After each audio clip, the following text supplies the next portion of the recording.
Meanwhile, the DOJ is opening a formal criminal probe into New York Attorney General Letitia James over suspected mortgage fraud. Andrew Cherkasky is a former federal prosecutor and joins us now.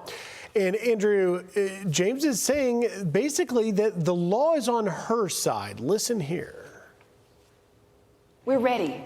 We're prepared. Do not give in to fear. We are fearless. This is not the time to be afraid.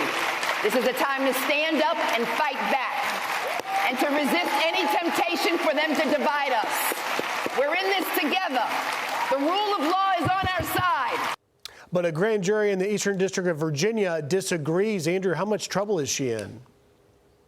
Well, I think she's taking a play out of Donald Trump's playbook. You just deny everything and claim that it's some sort of conspiracy. The problem for Letitia James is this is no conspiracy at all. The evidence is pointing straight at her for making false statements, for getting mortgages and engaging in home buying processes that seem to have been a clear violation of the law. Now, that has to be deeply investigated. Steps that are need to be taken to ensure that responsible law enforcement tactics are done here, and that it's not targeted at her because of her position, but rather because of the facts that support it. So I think she's in big trouble, and I think that the people of New York need to not be paying for that.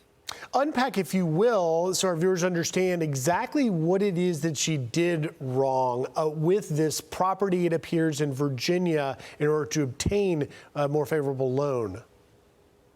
Well, there are two primary issues. One, that she listed this as intended to be a private personal residence as opposed to it being a rental property. There's different interest rates that come along with that type of election. And that's exactly what she went after Donald Trump for, that he was indicating false matters on his real estate documents. The other issue is that she had a building that had an occupancy for 5 units, but she claimed it had only 4 units, something that gave her beneficial treatment because of the smaller size of it, or the claimed smaller size. Both of those have serious financial benefits to the consumer who puts that on the forms. And ultimately, if that's not true, it amounts to fraud, and again is very similar to the type of misrepresentations on mortgage or real estate documents to lead to a windfall for the owner that she complained against Donald Trump for. So this is, I think, karma coming back to bite her,